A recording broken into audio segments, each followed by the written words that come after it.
Deuxième épisode.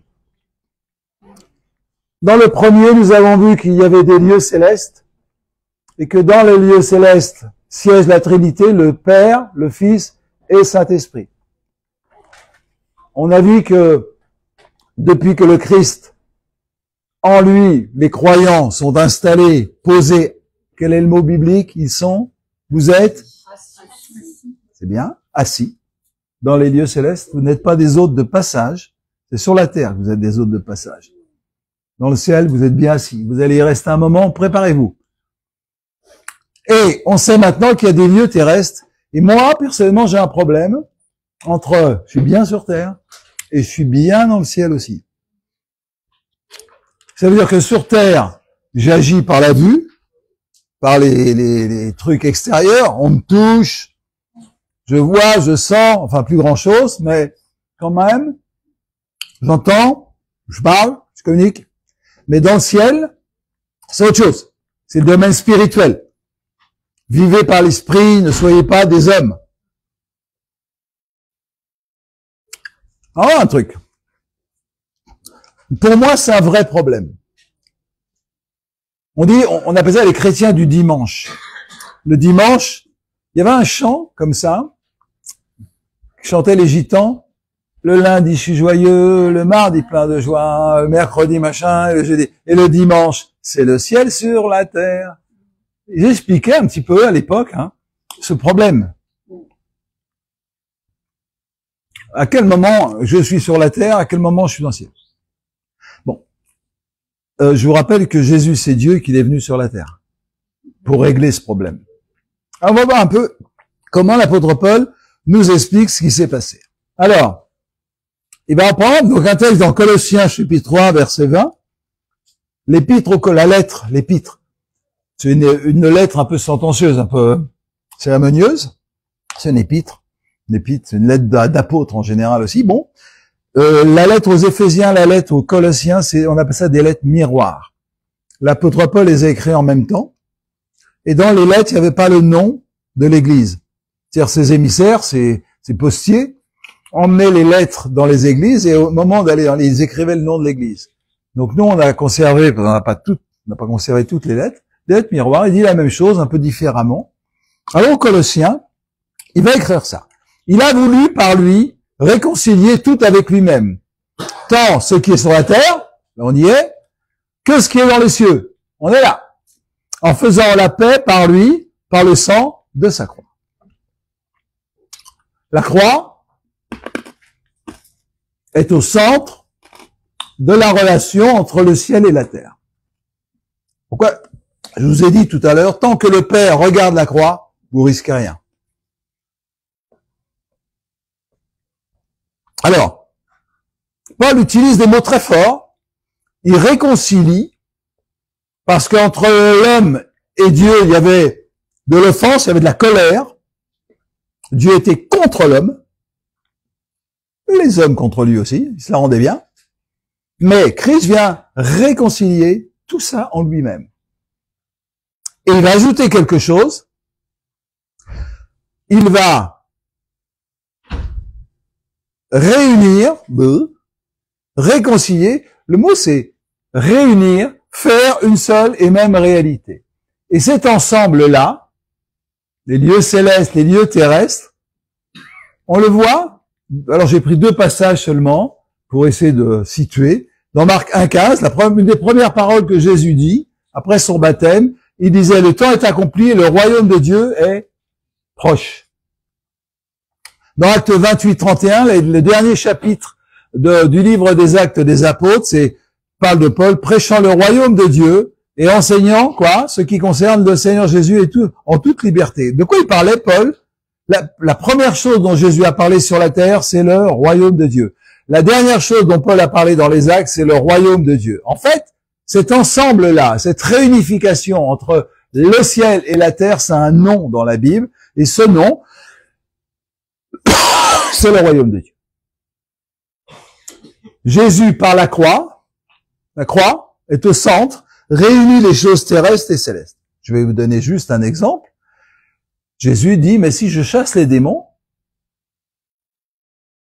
par l'Esprit de Dieu, c'est que le royaume de Dieu s'est approché. Dans le royaume de Dieu, dans le ciel, si vous voulez, dans le ciel, il n'y a pas de maladie, il n'y a pas de démons, il n'y a pas de dépression, il n'y a pas de... Il n'y a pas. Sur terre, il y a. Et Jésus, lui, vient réunir les choses. Alors, il y a deux solutions. Soit le péché de la terre va monter au ciel, soit la gloire de Dieu va, par le Christ, va descendre sur la terre. Choisissez. Qu'est-ce qui s'est passé? Il a dit, je vous enverrai le Saint-Esprit du ciel, Dieu et le Fils, les deux. Il dit, le Père enverra le Saint-Esprit, moi je vous enverrai le Saint-Esprit. Envoie le Saint-Esprit. Qu'est-ce qu'on a vu? Le Saint-Esprit, c'est la banque ouverte dans le ciel. Ça veut dire que toutes les bénédictions que le Christ nous a acquises sont à votre disposition par le Saint-Esprit. Le Saint-Esprit, il est là pour... Alors, comment l'apôtre Paul explique ça? Eh bien, c'est des dons que le Saint-Esprit fait aux hommes, à l'Église. Allez, citez-moi 2 dons que vous aimez bien. Quels sont les dons que Dieu fait? Allez, un don qui vous plaît. Premier don du Saint-Esprit. Le don de révélation. Plus simple. Prophétie, plus simple.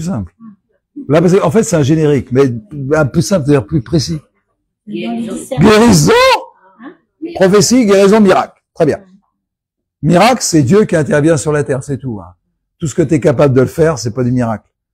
Miracle, c'est des trucs que tu peux pas faire. Prenons les guérisons. Au ciel, pas de malade.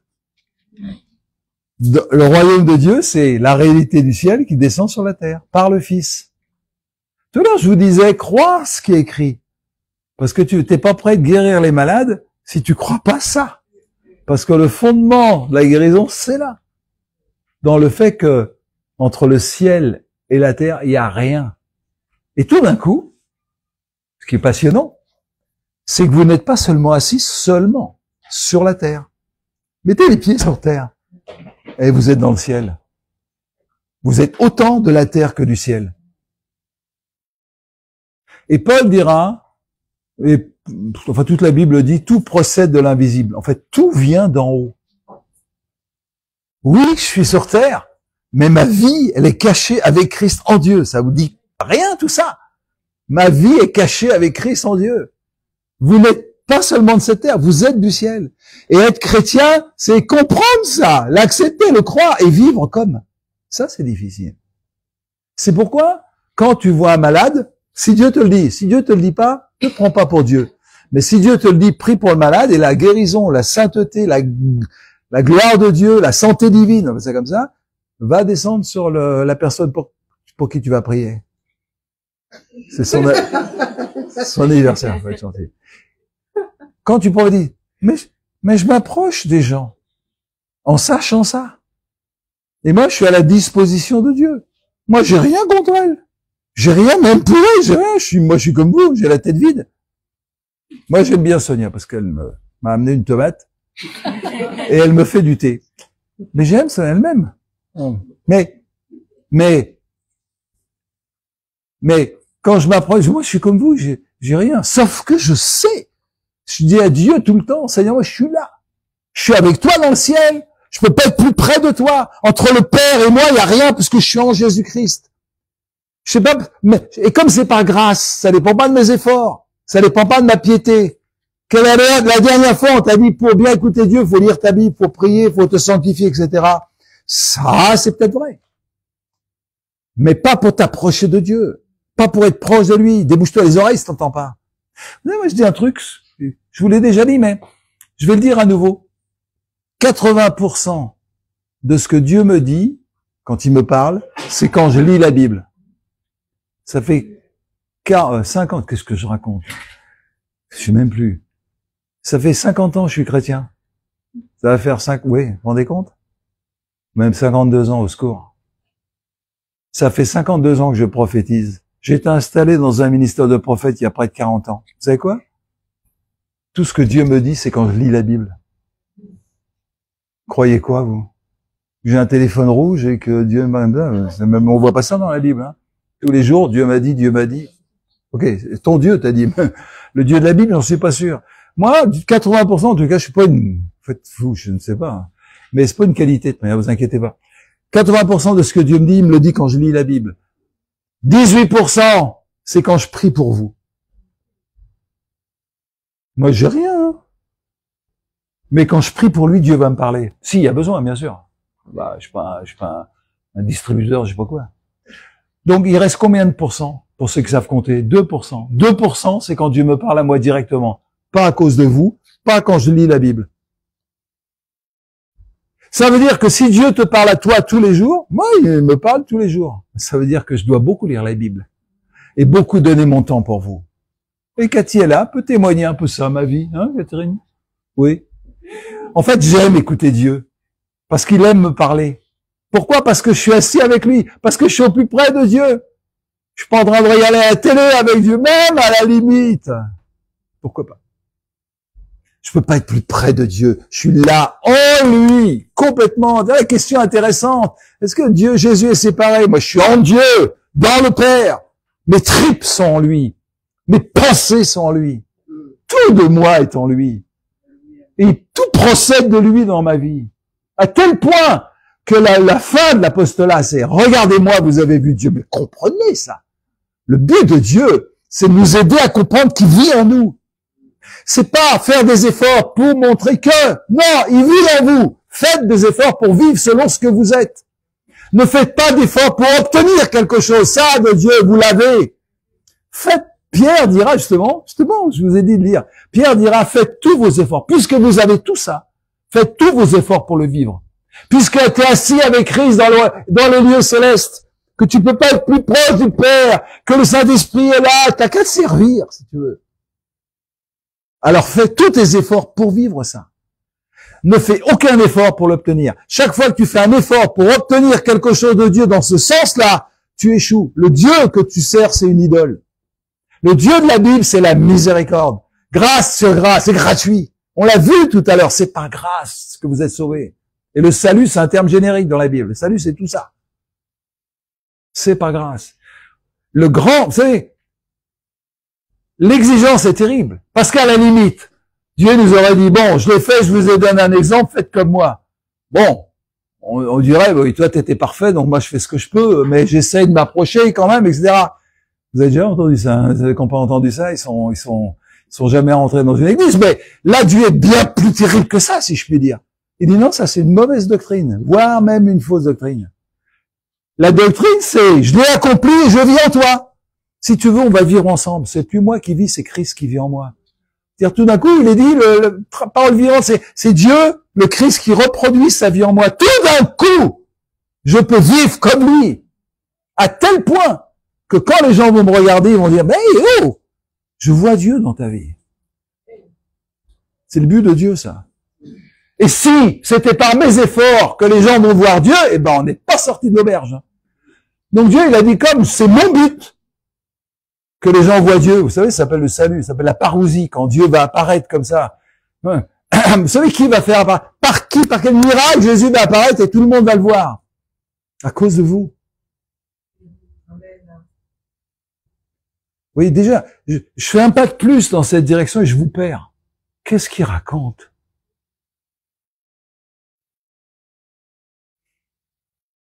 La gloire de Dieu, c'est vous. Ok, faites tous vos efforts. Déjà, ce sera pas mal. Si vous comprenez ça ce matin, cet après-midi, je sais pas que j'en ai. Ok, on comprend ça. On va faire tous nos efforts pour vivre selon ce que nous sommes. Et comment je vais faire tous mes efforts? Là, c'est ce que je suis. Très bien, je suis ça. Bon, bah, j'en suis où de mon truc, là? Voilà. Je vais y arriver, ne vous inquiétez pas. Là, je suis ça, on est dans les lieux célestes, etc. Mais maintenant intervient une autre donnée, c'est la terre, et sur la terre, eh bien, je dois manifester le royaume de Dieu. Et le royaume de Dieu, c'est ce que je suis dans le ciel, je vais le vivre sur la terre. Et à cause du Christ, il n'y a pas de hiatus, il n'y a pas d'écart, il n'y a pas de limite, il y a rien qui sépare le ciel et la terre. Je vais vous aider à comprendre. Vous êtes assis là dans les lieux célestes. C'est pas grâce. Ça dépend pas de vous. Que tu sois dans la rue, que tu sois là. C'est pourquoi quand tu pêches, le Saint-Esprit est triste, laissez. Il va s'en occuper, mon fils. Quand tu pêches, le Saint-Esprit est triste. Tu sais pourquoi? Parce que tu es là devant le Père et toi, tu pêches. Et le Saint-Esprit dit, pourquoi tu fais ça? Alors le Saint-Esprit dit, bon, je vais lui donner plus de foi. Il faut qu'elle ait plus de foi. Donc je vais lui donner plus de foi. C'est pourquoi les disciples, devant ce truc merveilleux, les disciples ont dit, Seigneur, augmente notre foi. Parce que, ce qui leur a fait dire ça, si vous avez suivi ce que je dis depuis tout à l'heure et vous étiez d'accord un peu, puisque tout procède de Dieu, quand les disciples demandent de la foi, c'est que le Saint-Esprit les pousse à dire, donne-moi la foi, et c'est le Saint-Esprit qui va venir là, dans le contexte, Saint-Esprit n'est pas encore descendu, mais, vous savez, cette aspiration à vivre mieux, à vivre plus, elle vient de Dieu, elle vient pas de vous. Arrêtez de vous mettre au centre de tout, arrêtez. C'est le Christ qui est au centre de tout. Et quand vous serez christologique, christocentrique, autant que Daël l'est, ça sera déjà pas mal. C'est un truc entre elle et moi. Ok. Regardez bien la conséquence. C'est je pourrais prendre la Bible et on pourrait prendre du temps. Rentrez chez vous. Bon, ce soir, je sais, vous regardez The Voice. Mais demain au moins. Ouais, regardez ce qu'il dit dans Colossiens 3:1. Si donc vous êtes ressuscité avec Christ, c'est ce qu'on est en train de dire. Si donc, puisque, dit une autre traduction, puisque vous êtes ressuscité avec Christ, puisque vous êtes assis dans les lieux, Colossiens 3:1. Regardez ce qu'il dit. Cherchez les choses d'en haut. C'est ça, Pierre dira la même chose. Attachez-vous aux choses d'en haut. Christ, où? Christ est assis à la droite de Dieu. Alors, j'aime bien la traduction. Affectionnez-vous, aimez. Prenez de l'affection. Aimez, avoir de l'affection pour quelque chose, c'est aimer avoir ça. Affectionnez-vous aux choses d'en haut et non à celles qui sont sur la terre. Car vous êtes morts, c'est ça la clé, la croix évidemment. Et votre vie est cachée avec Christ en Dieu. Pour ceux qui avaient des doutes. Ta vie, elle est cachée avec Christ en Dieu. Puisqu'ils sont un. Et parce que Jésus-Christ est Dieu. T'es en plein au milieu de la Trinité. Avec Christ en Dieu. Quand Christ, votre vie paraîtra, alors vous paraîtrez aussi avec lui dans la gloire. Paul dira ailleurs, quand Jésus va paraître, enfin vous saurez qui vous êtes. Et j'ai dit ça dans une église en Guadeloupe, pour les copines de Guadeloupe. Et alors, c'est pas une critique, mais je me souviens, c'était très très drôle. Et j'ai dit, mais un jour, les gens verront qui vous êtes. Et il y a une femme, une sœur dans l'église qui a dit, oh non, surtout que personne ne voit comment je suis. Ça y est, le maire. En fait, c'est intéressant, parce qu'on a une mauvaise image de nous. Mais Dieu en a une bien meilleure. En fait, on est beaucoup mieux que ce qu'on croit qu'on est. Et quand Paul écrit ça, il dit, mais ce sera une bonne surprise pour tout le monde. Et surtout pour toi en premier. J'étais meilleur. Si j'avais su que j'étais comme ça, j'aurais mieux agi sur la terre. Vous voyez? Si j'avais su que j'étais aussi bon, aussi doux, aussi gentil, je l'aurais plus montré à ma femme. Je l'aurais plus montré à ma fille, à mon fils, je vous l'aurais plus montré. Et il y aura des surprises. Le problème avec Dieu, c'est que Dieu, c'est le seul amnésique dans l'affaire. Il y a un seul amnésique dans l'histoire. Dieu ne se souviendra plus de vos péchés. Vous pouvez courir la lune, les hôpitaux psychiatriques sont remplis de gens qui n'ont pas oublié leurs péchés. Mais Dieu est amnésique, c'est le seul. Je ne me souviendrai plus de tes péchés. Et qui est ce Dieu qui ne se souvient plus de tes péchés, de l'offense, etc. C'est celui qui vit en toi. On a la capacité, tout d'un coup, à vivre une vie sans passé, avec juste un avenir vers lequel on court. Moi, j'aime la vie chrétienne, pas vous? C'est quand même bien. Être chrétien, c'est bon, je trouve. Qui veut être David ce matin? C'est ça la question. À quel moment on va croire ce que Dieu dit? Se lever et aller faire un gosse, un Salomon à Beersheba. C'est une image, si vous voulez.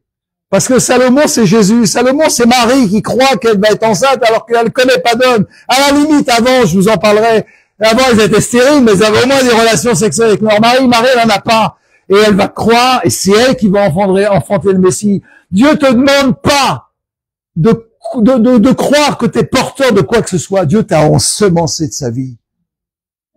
Et si tu crois ça, alors tu vas porter le Christ et tu vas le révéler au monde. Oui, tout vient de lui. Alors, je voudrais avancer quand même. Ah, ça on l'a vu. On avance, je trouve que je sais pas si c'est maintenant la pause. Attends. Ouais. Mais on va faire une pause de 3 minutes quand même. Juste, vous allez rester assis pour passer à la troisième partie. La troisième partie, c'est servir à partir des lieux célestes. Bah oui. Puisqu'on est assis dans les lieux célestes, il va y avoir des conséquences. Mais des bonnes conséquences. À partir du moment où tu vas arrêter de croire que tu es sur terre en bavé et que si tu pries, si tu jeûnes, Dieu va te bénir, à partir du moment où tu vas arrêter de faire ça, sauf si Dieu te le dit. Sauf si Dieu te le dit. Si tu le fais par obligation, ça s'appelle la religion. J'ai rien contre, hein. Mais tu vas pas au ciel avec ça. Tu vas simplement baver sur la terre. Mais si Dieu te dit de jeûner, jeûne. Si Dieu te dit de prier toute la nuit, te lever à 3 heures du matin, ou je sais pas quoi, si Dieu te dit d'aller à Rome sur les genoux, ce que Dieu te dit de faire, fais-le. Au nom de Jésus-Christ, fais ce que Dieu te dit. Il y a des règles pour savoir si c'est Dieu qui t'a parlé. Hein. Déjà, il faudra que tu mettes bien en pratique les règles bibliques. On en parlera une autre fois.